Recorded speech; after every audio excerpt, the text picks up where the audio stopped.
Yo, what's good, y'all? This is Louisianimal Gaming, and the NCAA 26 deep dive just dropped from EA Sports. If you guys haven't seen the trailer, go check it out. You already know I had to stop what I was doing and react to this with you guys in real time. So it feels like we've been waiting over what feels like a decade to get some gameplay, some things that we're going to look forward to with 26, and we finally got a good look at it. So let's not waste any time and jump in.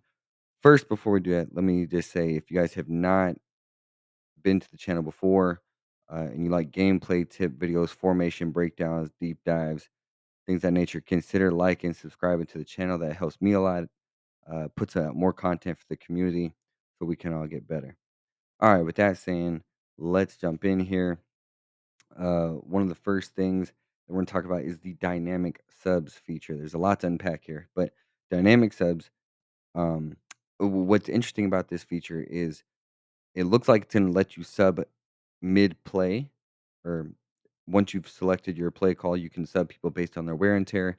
What I'm curious to see if they're gonna make it realistic is if they're going to allow players to run on the field as you sub them off. To me, that makes sense. Otherwise, you can just sub at the play call screen out of your formation as you choose. So that'll be one way of looking at it. The next thing, it looks like there's gonna be Heisman tier ability. So when guys kind of get in the zone, it looks like their tiers are going to increase for a short period of time. So the advice, it seems like, is don't let time receivers get big plays consecutively, running backs to consistently get yards, because it seems like they're going to be pretty unstoppable. I wouldn't be surprised that's an OP thing out right away. There's going to be some new offensive abilities that look interesting. They have the battering ram, which is going to be for these physical type running backs here that really seek contact. So they're going to actually influence a lot of wear and tear throughout the game. And it looks like the Heisman tier again is going to be kind of OP, as it's going to deliver like maximum punishment, and the defenders are going to suffer from that every single hit. The other one is hammer, so it looks like there's a counter to what battering ram would be, is that there's gonna be a hammer, so it's gonna be the hard-hitting linebackers such as a Ray Lewis, things of that nature, guys that really like to, uh, you know, put that wood on you. Pause. But, the thing is, right, is it's gonna reward timing and skill, and really kind of what the hit stick was initially implemented in back in Madden so many years ago, right, was timing it right was gonna be a huge hit and a increased chance of forcing fumbles. So, it looks like they're really gonna try and emphasize that. One of the things that I look forward to a lot here is these 2,800 new plays and 45 new formations. That sounds really good. It sounds like they went really in depth to make each team's identity, uh, seem more realistic. So we're gonna get a look at that. Double motion plays. It's gonna be the first time that's ever been implemented. So it looks like, this is taken from Georgia Tech and Penn State. So there's sequential motions or dual motions at once. We haven't seen any gameplay on that, but I'm very interested to really see how that works. It looks like they're going to be smarter option routes, like certain different check and releases.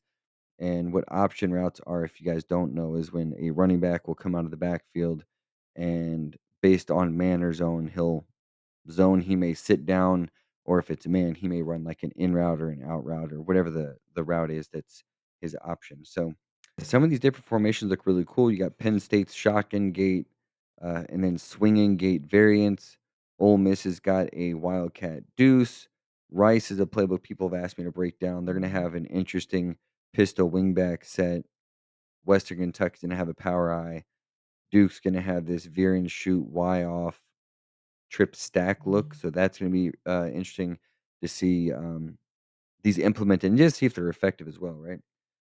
The next thing that looked really important was it looks like quarterback height. So I wouldn't be surprised in cut in dynasty mode if you see people going after taller quarterbacks, as it looks like the shorter quarterbacks are going to have a hard time seeing over the linemen, especially when the pocket kind of collapsed on them. But I think that's kind of a cool feature. It seems pretty realistic, right? Remember, Drew Brees was one of the shorter quarterbacks, and he was kind of like on his toes trying to peek over the offensive line all the time. So we'll see how that really comes into play.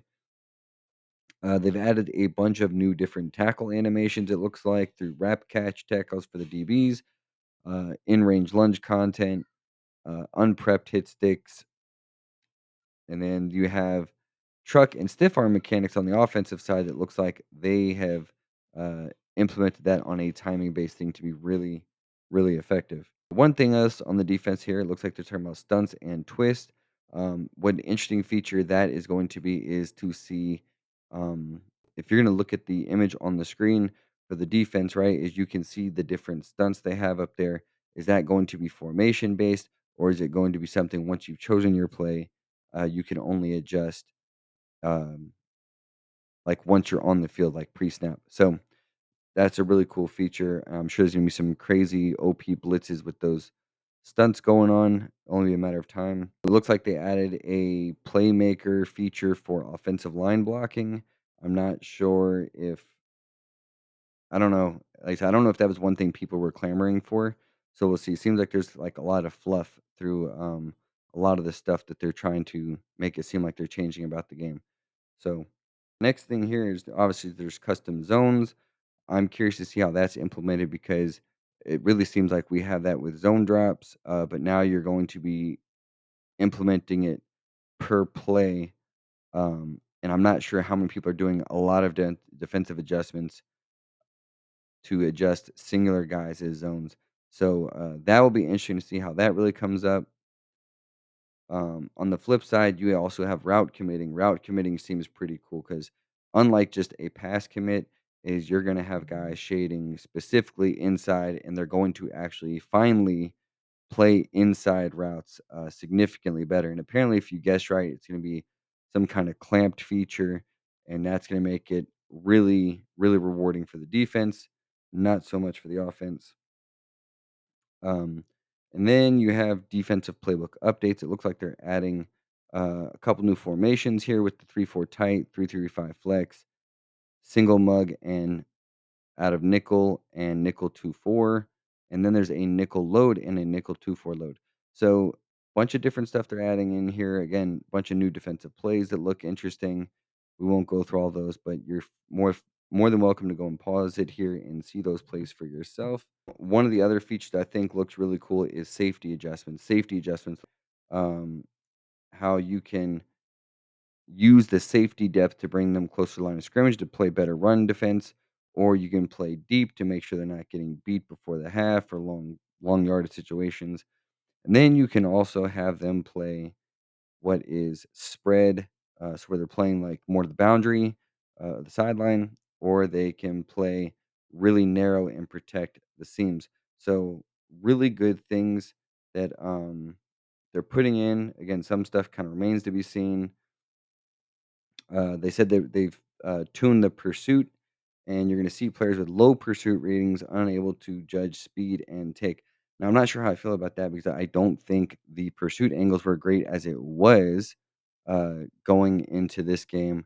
It seems like guys ran at a flat angle instead of pursuing where the run was going. But again, we'll see how that has improved.